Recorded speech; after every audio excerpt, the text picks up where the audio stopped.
Shalom Yasharala, peace be unto the nation of Israel, whom automated they so-called Negroes, Latinos, Native American Indians, suspected were Israelites scattered across the four corners of the earth, including to America, Babylon the Great.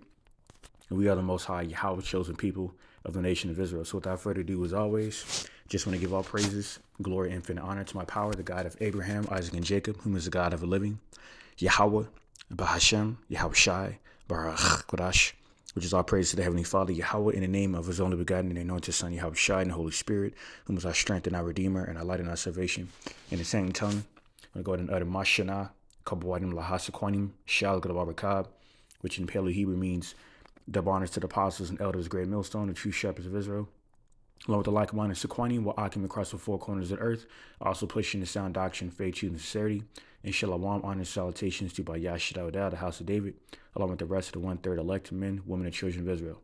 This is your fellow servant, Malak Rayab. She's back at it again. Another World War III update, biblically known as Hamar God One. Amidst these recent rumors of wars that are escalating mainly around the so-called Middle East, all right, which is modern-day Asia. All right, centered around the Red Sea, the Mediterranean Sea, the Suez Canal, the Persian Gulf, and so forth, where this last world's wars prophesied to take place. So I'm going to start off with this first report on NBC News, which says U.S. airstrike kills leader of Iranian-backed militia in Baghdad. It says, an American airstrike eliminated the leader of an Iranian-backed militia in Baghdad. A senior U.S. defense official called it a precision strike on his vehicle. Iraq is furious, saying the assassination breaks agreements it had with Washington. NBC News' Kara Simmons has the latest on the tension. So I'm going to get this first precept in the book of Psalms, chapter 55, verse 20, and it reads, He hath put forth his hands against such as be at peace with him. He hath broken his covenant. All right, covenant, otherwise known as truce or treaty.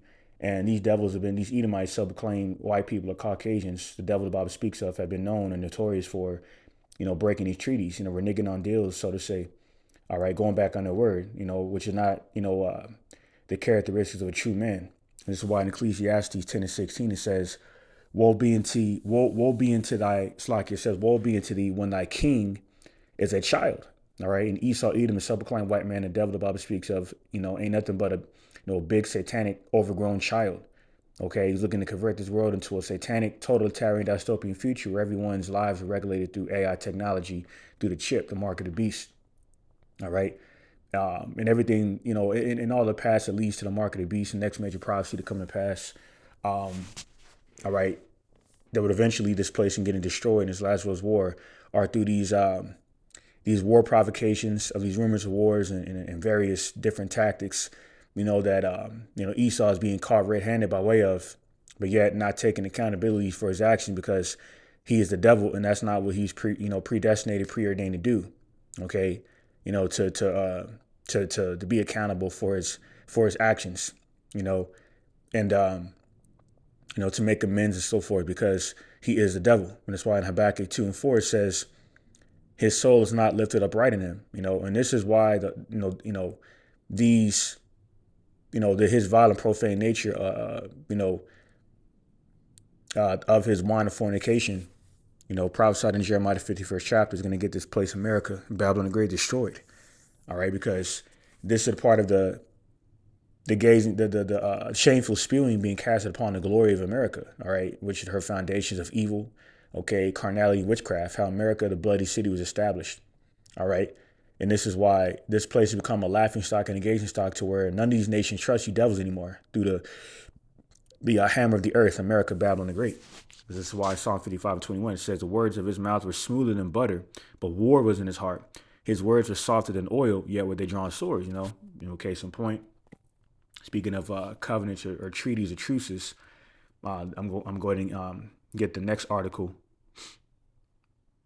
all right, to further expound on that. And this is on Barron Headlines. It says, North Korea violates military agreement with artillery drills. South Korea responds with planned exercises. Okay, but how you see this is the audacity we devils have, all right, for pointing the finger at North Korea, another heathen nation, all right, the Moabites, all right, that they supposedly trustworthy and untrustworthy anyway. You know, um, they're a threat to they're a menace to society. And, this is why they should be regulated, through policy and and military surveillance and whatnot. But what happened with the JCPOA Iran nuclear deal that you devils rescinded from back in 2018 under the Trump administration? Because case in point, in regards to the heavy propaganda in the Western media, uh, of this smear campaign against Iran, if they were so terrible, why did they agree to peace? That Iran thermonuclear deal through the JCPOA Iran thermonuclear deal that America rescinded from on behalf of Edomites. It wasn't the other way around. All right. Case in point. And going back in time, all the treaties you broke, with the so-called Native American Indians from the tribe of Gad, that the lost to the tribe of Israel. So this is the track record of the Edomites. So you can no longer throw a rock and hide your hand anymore and play victim. Okay, because pursuant to Jeremiah the 49th chapter, the secret parts of the Edomites are being afraid exposed, and this was going to cause you to be destroyed. Okay, cause your empire to be destroyed, and through thermonuclear fire. It says South Korea's military issues a statement following North Korea's artillery fire near Yang Yongbyon Island. Tensions rise as the situation unfolds. Stay tuned for updates. North Korea conducted artillery drills near the disputed Western Sea boundary with South Korea, violating a 2018 military agreement aimed at reducing tensions. In response to the North's provocation, South Korea is planning to conduct similar maritime firing drills, and residents of Yongbyon Island were asked to evacuate. Now, what they're referencing is this recent bombardment of artillery rounds from North Korea, reported here on New York Post. It says South Korea evacuates islands after North Korea fires more than 200 artillery rounds nearby. North Korea fired more than 200 artillery rounds into the sea on Friday near a tensely defended maritime border with South Korea. A military official said while residents of two South Korean islands were ordered to evacuate due to an quote-unquote unknown situation. The defense ministry would not confirm if the order was prompted by the North's artillery firing of South Korea drills in response. All right, and this really came, several days after, North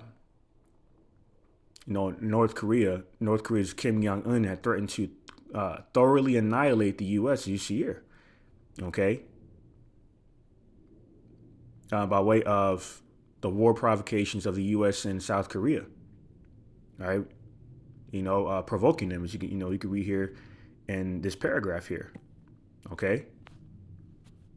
Because North Korea understands that you devils are truce breakers. Going back to the 1968 Proliferation Treaty, okay. Before to go into the history of North Korea and North Korea's tensions with the U.S. Okay, how they compose these treaties and truces with ulterior motives in mind, and not with the proclaimed intentions of sustaining peace. And that was the whole theme of Trump's Biden's inauguration speech, when he said he was pushing for peace. What says in Isaiah 40:22, there shall be no peace to the wicked. And that's why you heathen nations, all right, the stage is set for heathen nations to go to war. All right, so I'm going to get this next article here. On Newsweek, it says Iraq militia threatens U.S. with earth-shattering response to deadly strike. It says an Iraqi militia targeted in a recent attack. An Iraqi militia targeted in a recent attack in Baghdad is blaming the U.S. and has told Newsweek that Washington should expect a severe response as regional tensions over the war in Gaza continue to spill over. All right, it says, we know who carried out this terrorist attack. There are the American forces, and the response will be very harsh and earth-shattering, a spokesperson for the Mujahideen movement told Newsweek.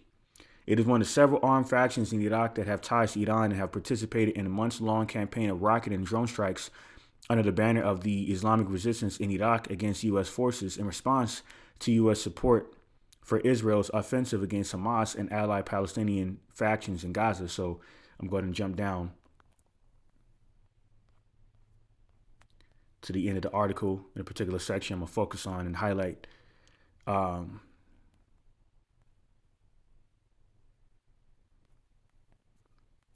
Let me see here. So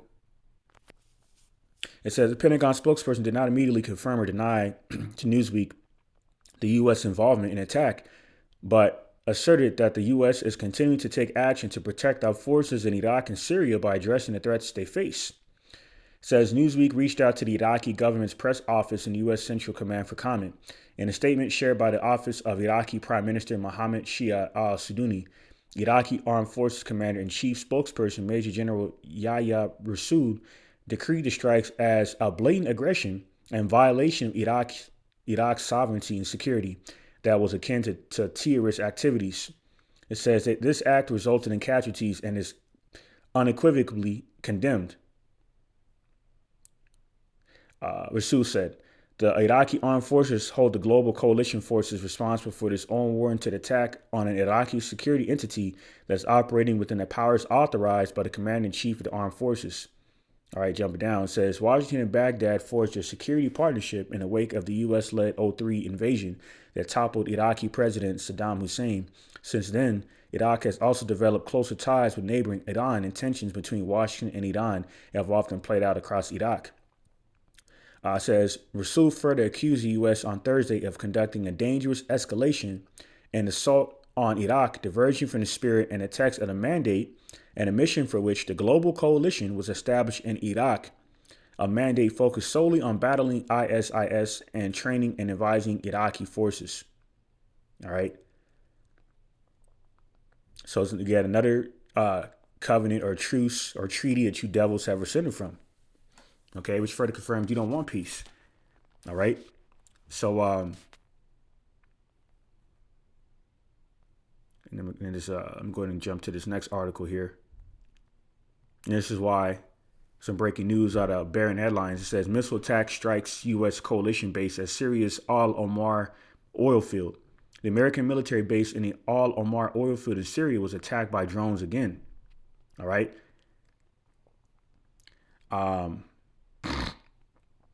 Says the Islamic resistance in Iraq claimed responsibility for targeting 3 coalition bases in al-Hasakah, Governor Norate, I believe that's how you pronounce that, including the Al Omar oil field. All right.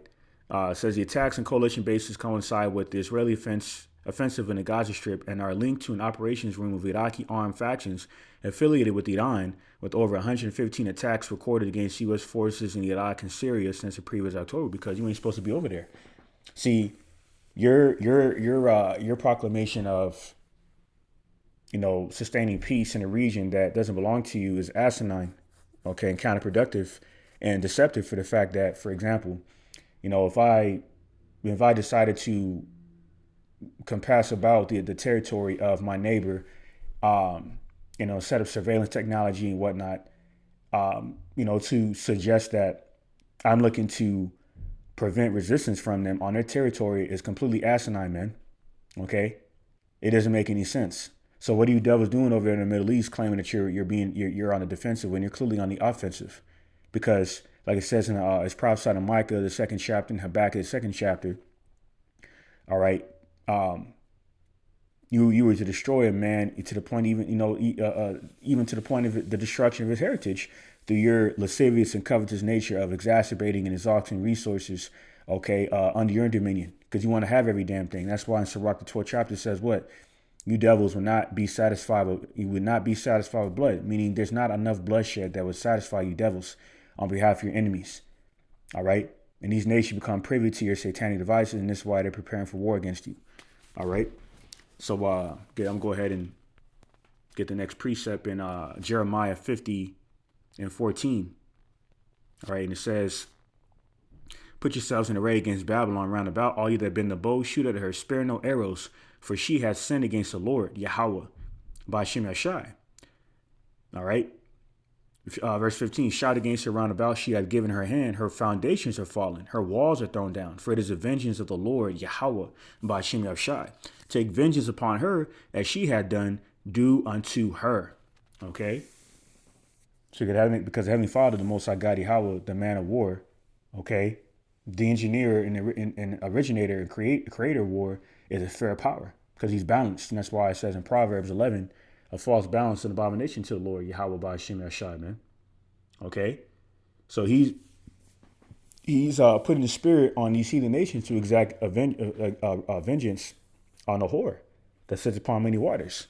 Explained in Revelation, the 17th chapter, around the 18th verse, to be the rulers of the darkness of this world. All right, ruling over these other nations. All right, spoken about as waters in that chapter. All right, these so-called sovereign governments. Okay, who realize their sovereignty is being affected by these devils. All right. So go ahead and go back to Newsbreak and get the next article. And this is why they're banding together. And this is why, as of recently, I'm going to bring this out. All right, this is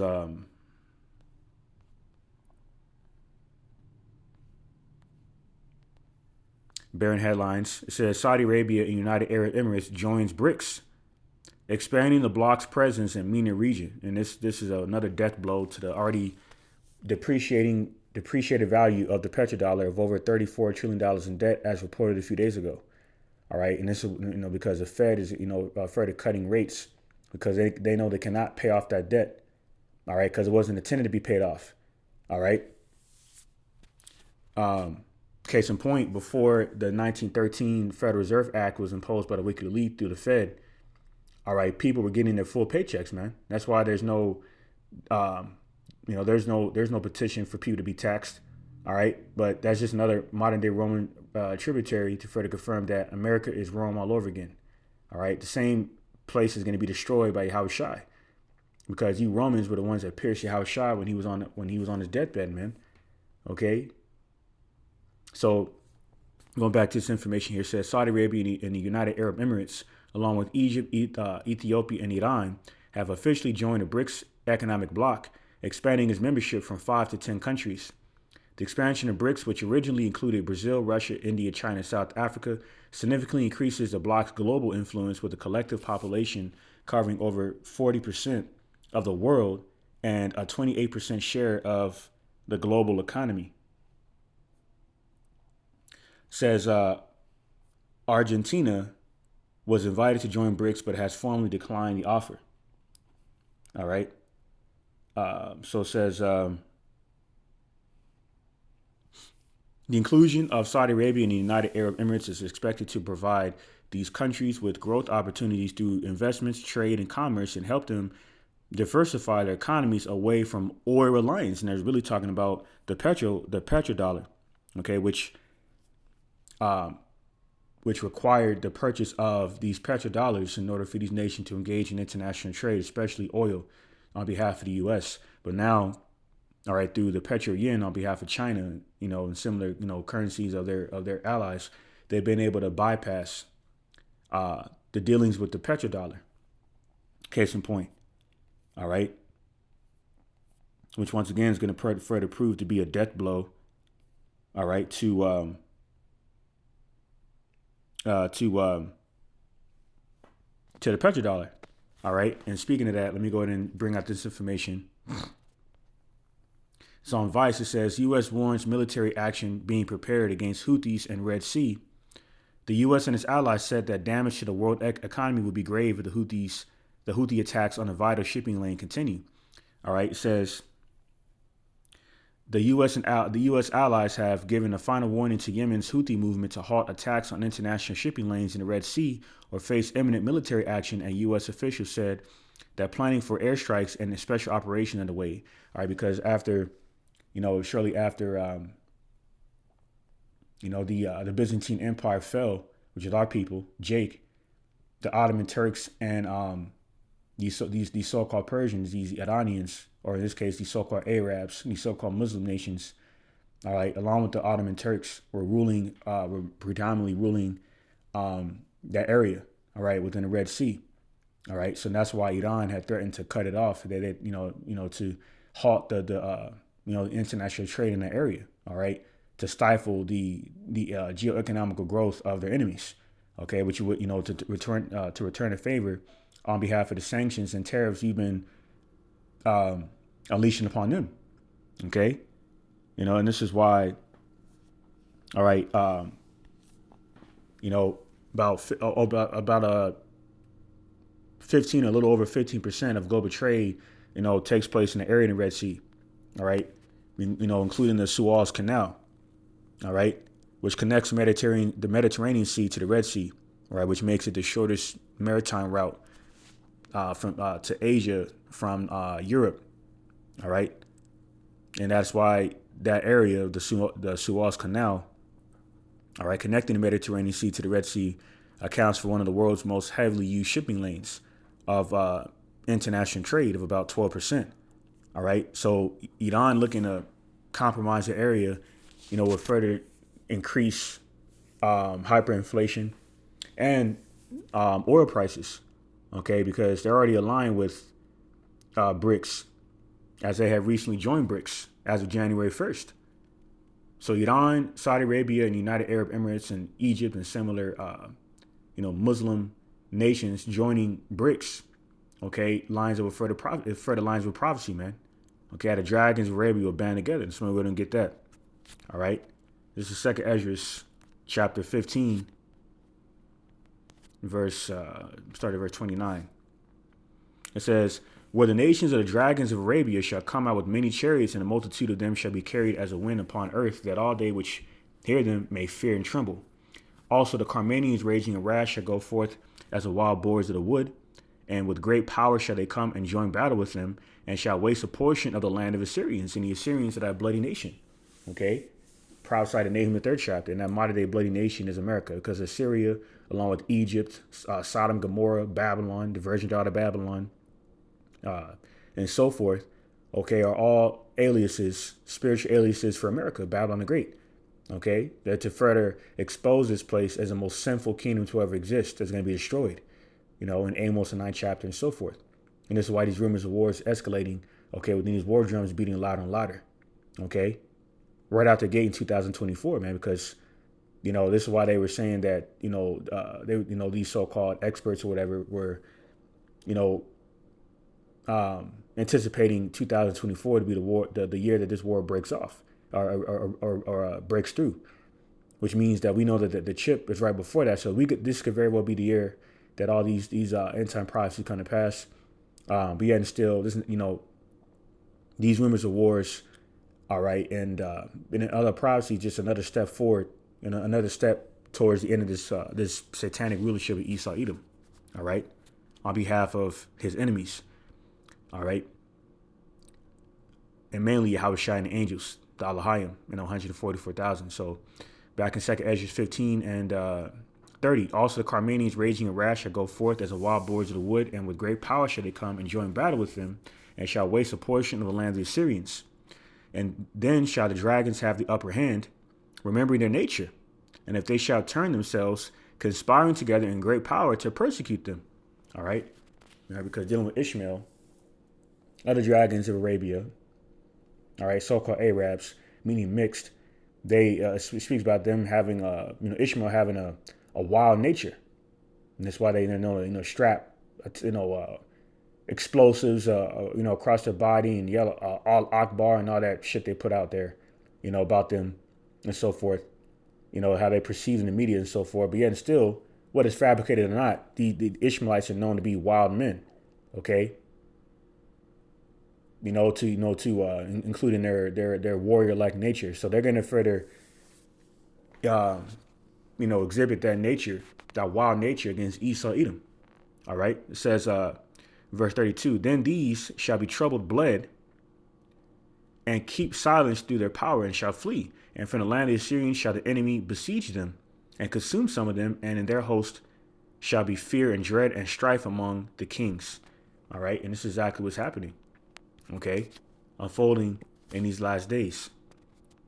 Okay, amongst the dragons of Arabia, the so-called Muslim nations banding together. And this is why Saudi Arabia, United Arab Emirates, and Iran, that they've been predominantly persecuting, okay, to further, entice and provoke a response out of Iran to further justify attacking Iran directly, okay, are a part of the dragons of Arabia that are banding together, man. All right.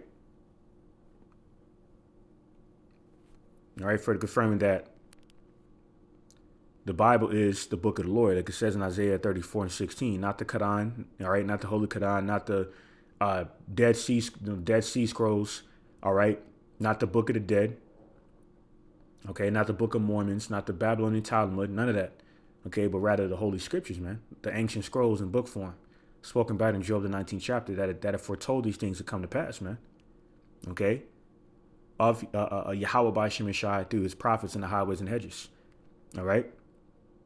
So let me see what else. Okay, that's pretty much it. Okay, heavy heavy activity going on around that Middle Eastern area, the so-called Middle Eastern area, man. Okay, that's where the last world war is set to take place. So I'm going to go ahead and end it off here in the book of Psalm, chapter 46, start at verse 9. All right, and it reads, He maketh wars to cease unto the end of the earth. He breaketh the bow and cutteth the spear in sunder. He burneth the chariot in the fire. All right, because the chariots of the Lord, the angelic vehicles of the Lord, who Esau deceitfully refers to as UFOs and UAPs, are going to get involved in this last world war. All right, in Revelation 12th chapter, and 2nd Ezra the 13th chapter, prophesies a war between the realms. All right, Yahweh Shai and Elohim from the spiritual realm against Esau Edom and his military, along with the military force of these other heathen nations in this last world war, and how God won. All right. Psalm 46 and 10. Be still and know that I am the Most High God Yahweh. I will be exalted among the heathen. I will be exalted in the earth. The Lord Yahweh of hosts is with us. The power of Jacob is our refuge, Salah, because pursuing Ezekiel in the 9th chapter, only those who are covered under that mark of exemption, okay, will be, spared from these plagues, including the greatest of all plagues, that great millstone. All right, this thermonuclear onslaught of thermonuclear and fire radiation that will leave abysmal destruction through that destroying wind. All right, in America, the sinful kingdom, to purge this place through fire, a cleansing agent. And this is why these rumors of wars, all right, are intensifying. All right, through these war drums beating louder and louder, man. Okay, which is why these devils are getting more blatant on who they're attacking. Okay, attacking these Iran proxies and so forth. To further, generate a response, man, and that's going to further result in the destruction of this place that we're seeing unfold, within our very eyes within these last days. Like it says in Daniel 12, how this be a time like no other, roughly paraphrasing. So, I believe I've said enough, and I believe the point has been made that Esau Edom is the end of the world and Jacob is the beginning of it that followeth. And that's the conclusion of this epistle, just like they are with the rest of the epistles, man. So I'll write this out as further edifying as well into elect. And we give all praises, glory, and infinite honor to my power, the God of Abraham, Isaac, and Jacob, whom is the God of the living, Yahweh, Bahashem, Yahweh Shai, Baruch Kodash, for blessing me with the spirit to do this video. Which I pray once again was further edifying as well into elect. And with that, shalom to the elect, and on to the next one.